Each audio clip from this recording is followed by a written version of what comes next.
Assalamualaikum warahmatullahi wabarakatuh. Kami dari kelompok 5 kelas F Biopsikologi akan mempresentasikan mengenai pengenalan konsep sinaptik dan neurotransmitter yang beranggotakan Saya Ramdan Maulana, NPM 10050020202. Saya Faiza Zafira dengan NPM 10050020203.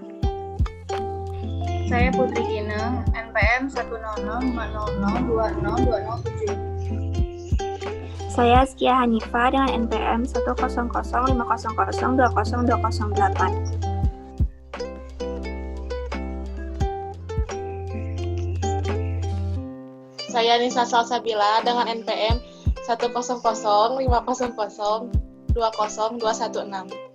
Saya Ars Latifah dengan NPM 10050020226.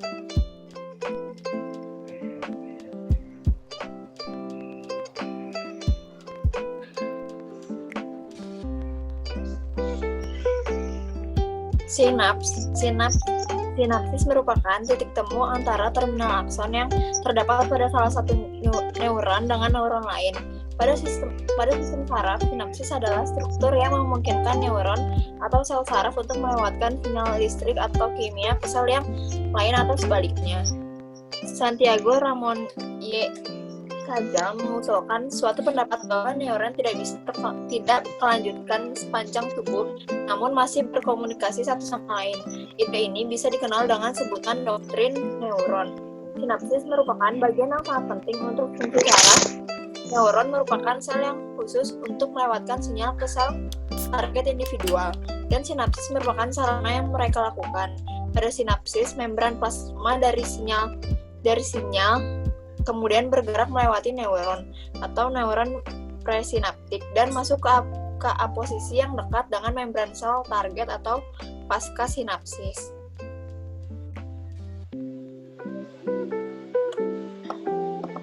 Susunan daripada sinapsis terdiri dari 1.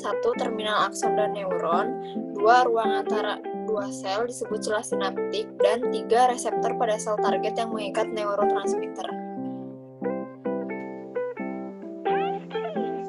Adapun fungsi sinaps terdiri dari 5, antara lain yang pertama adalah sebagai penyedia koneksi antara neuron yang memungkinkan impuls mengalir di antara neuron-neuron. Yang kedua, membagikan impuls ke beberapa neuron. Yang ketiga, untuk memberikan rangsangan ke sel otot. Yang keempat, untuk mengatur transmisi neuron. Dan yang kelima adalah berperan dalam pembentukan ingatan pada manusia ataupun hewan.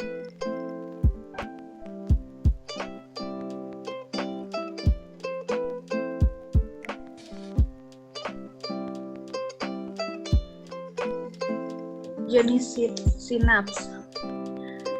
Pada sinapsis terdapat 2 jenis, ada sinapsis kimia dan ada sinapsis listrik. 1.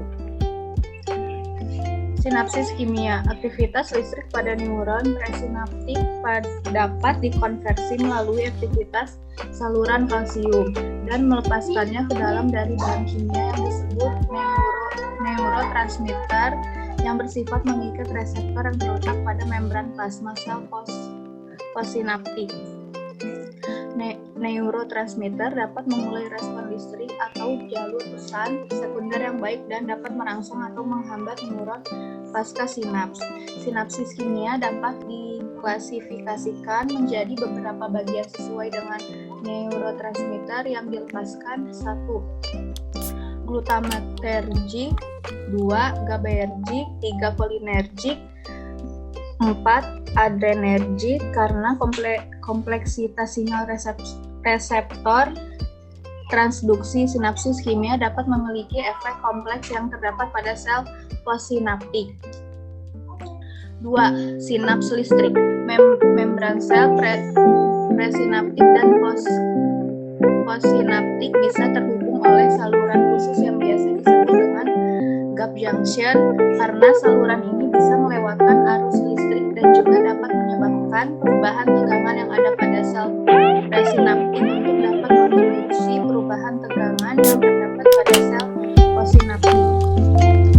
Sinapsis listrik ini memiliki keuntungan yang terdapat pada kecepatan transfer sinyal dari satu sel ke yang Terjadi sebuah potensial aksi ketika ada distribusi yang tidak teratur yang bermuatan negatif dan positif ion yang terdapat pada akson. Ion tertentu bisa masuk dan keluar akson melalui saluran ion.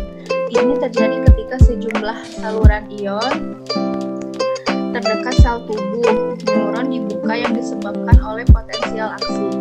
Pembukaan saluran tersebut memungkinkan ion natrium bermuatan positif untuk masuk ke akson dan membalikannya potensial pada posisi itu. Hal ini bisa menyebabkan saluran tetangga untuk membuka dan lebih lanjut menciptakan pembalikan potensial membran pada saat itu juga. Terjadinya elektrokimia ini singkat yang dilakukan dengan menuruni akson dari neuron ke tombol terminal dan ditularkannya melalui sinapsis neuron.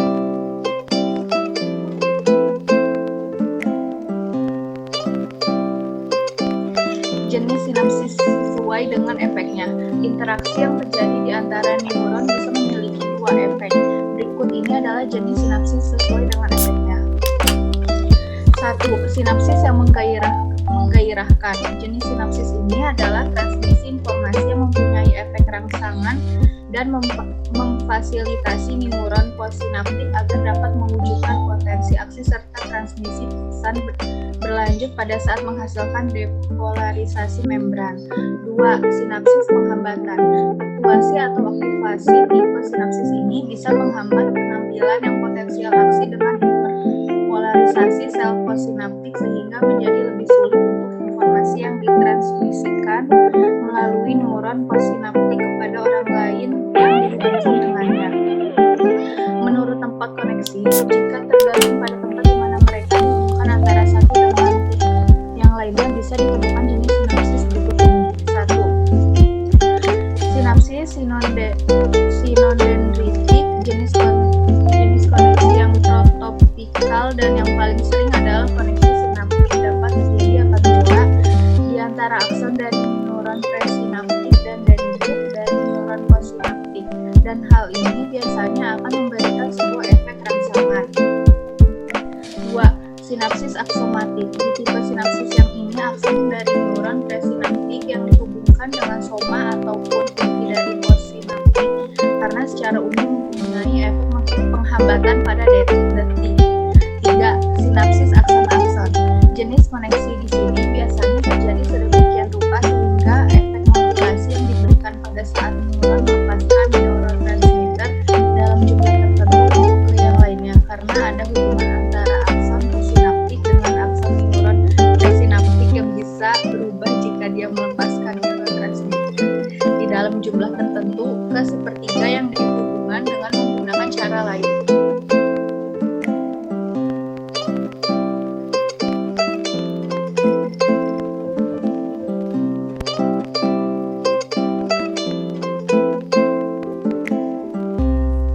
Neurotransmitter adalah senyawa kimiawi dalam tubuh yang bertugas untuk menyampaikan pesan antara satu sel saraf atau neuron ke sel saraf target. Sel-sel target ini dapat berada di otot, berbagai kelenjar, dan bagian lain dalam tubuh. Neurotransmitter memainkan peran yang sangat penting untuk otot dalam mengatur kinerja berbagai sistem tubuh. Sistem tubuh tersebut termasuk yang pertama detak jantung, pernapasan, siklus pengaturan tidur, pencernaan, suasana hati, konsentrasi, nafsu makan, dan gerakan otot. Jenis-jenis neurotransmitter. Yang pertama, neurotransmitter eksitasi atau eksitatori. Neurotransmitter eksitasi bekerja dengan mendorong neuron target untuk melakukan sebuah aksi. Beberapa contoh neurotransmitter eksitasi yang terkenal adalah epinefrin. Yang kedua, neurotransmitter inhibisi atau inhibitori. Neurotransmitter ini dapat menghambat aktivitas neuron sehingga berkebalikan dengan cara kerja neurotransmitter eksitasi. Salah satu contoh neurotransmitter inhibisi adalah serotonin. Beberapa neurotransmitter dapat bekerja sebagai eksitasi maupun inhibisi. Contoh dari neurotransmitter ini yaitu dopamin dan asetilkolin. Yang ketiga, neurotransmitter modulator. Neurotransmitter modulator atau sering disebut sebagai neuromodulator merupakan neurotransmitter yang dapat mempengaruhi neuron dengan jumlah besar. Pada pada satu waktu. Selain itu, neurotransmitter modulator juga dapat berkomunikasi dengan neurotransmitter lainnya. Sifat neurotransmitter yang pertama, disintesis di neuron persinaps. 2. Disimpan di vesikel dalam neuron presinaps. Yang ketiga, dilepaskan dari neuron di bawah kondisi fisiologis. Yang keempat, segera dipindahkan dari sinaps melalui uptake atau degradasi. Yang kelima, berikatan dengan reseptor menghasilkan respon biologis.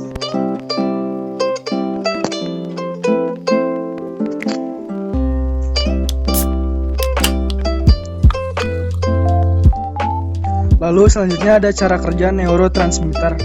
Proses neurotransmitter berawal dari neuron menyintesis zat kimia yang akan berfungsi sebagai neurotransmitter. Kemudian, neuron menyintesis neurotransmitter yang berukuran lebih kecil pada ujung-ujung akson dan menyintesis neurotransmitter yang berukuran lebih besar atau peptida pada badan sel. Selanjutnya, neuron mentransportasi neurotransmitter peptida ke arah ujung-ujung akson. Neuron tidak mentransportasikan neurotransmitter yang berukuran kecil karena ujung-ujung akson adalah tempat pembuatannya. Lalu, potensial aksi berkonduksi di sepanjang akson. Potensial aksi pada terminal postsinaptik menyebabkan ion kalsium dapat memasuki neuron. Ion kalsium melepaskan neurotransmitter dari terminal postsinaptik ke celah sinaptik. Lalu molekul neurotransmitter yang telah dilepaskan berdifusi lalu melekat dengan reseptor sehingga mengubah aktivitas neuron postsinaptik. Selanjutnya, neurotransmitter melepaskan diri dari reseptor. Neurotransmitter dapat diubah menjadi zat kimia yang tidak aktif tergantung pada zat kimia penyusunnya. Molekul neurotransmitter dapat dibawa kembali ke neuron prasimatik untuk didaur ulang atau dapat berdifusi dan hilang. Pada beberapa kasus, vesikel yang kosong akan ditransportasi kembali ke badan sel, meskipun belum ada penelitian yang benar.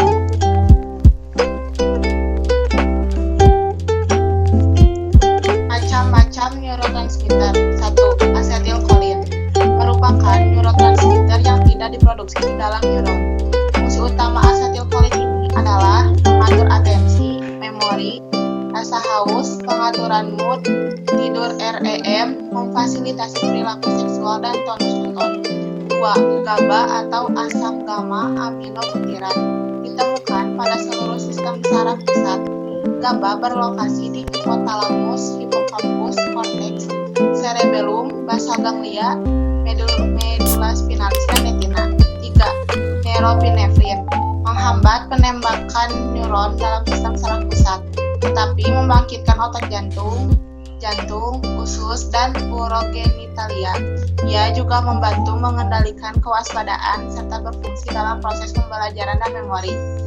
4. Dopamin berlokasi di CNS dan diproduksi dalam substantia nigra serta dipindahkan dari celah sinaptik dari enzim MAO, membantu dalam mengatur fungsi pikiran, pengambilan keputusan, mengendalikan pergerakan volunteer, dan membantu dalam mengintegrasikan kognisi. 5. Serotonin berfungsi dalam pengaturan tidur, mengatur suasana hati, perhatian, belajar, persepsi nyeri, dan temperatur tubuh. Dalam mengatur tidur dan bangun, serotonin bekerja sama dengan asetilkolin dan norepinefrin. 6. Endorphins merupakan suatu bahan kimia yang diproduksi di dalam otak dan spinal cord yang mengurangi rasa nyeri dan meningkatkan mood. 7. Glutamat merupakan neurotransmitter eksitatori utama pada otak, di mana hampir tiap area otak berisi glutamat. Gangguan pada neurotransmitter ini akan berakibat gangguan atau penyakit bipolar afektif dan epilepsi. 8. Oksitosin merupakan sebuah hormon dan neurotransmitter yang memainkan peranan penting dalam pengalaman cinta dan ikatan antar manusia. 9. Epinefrin meningkatkan detak jantung dan melakukan dilatasi jalan nafas untuk meningkatkan fungsi nafas dan menyempitkan pembuluh darah di dalam usus dan kulit. Bekerja sama dengan norepinefrin yang dilepaskan oleh kelenjar adrenal. Sekian dari kelompok kami. Mohon maaf apabila ada kesalahan. Wassalamualaikum warahmatullahi wabarakatuh.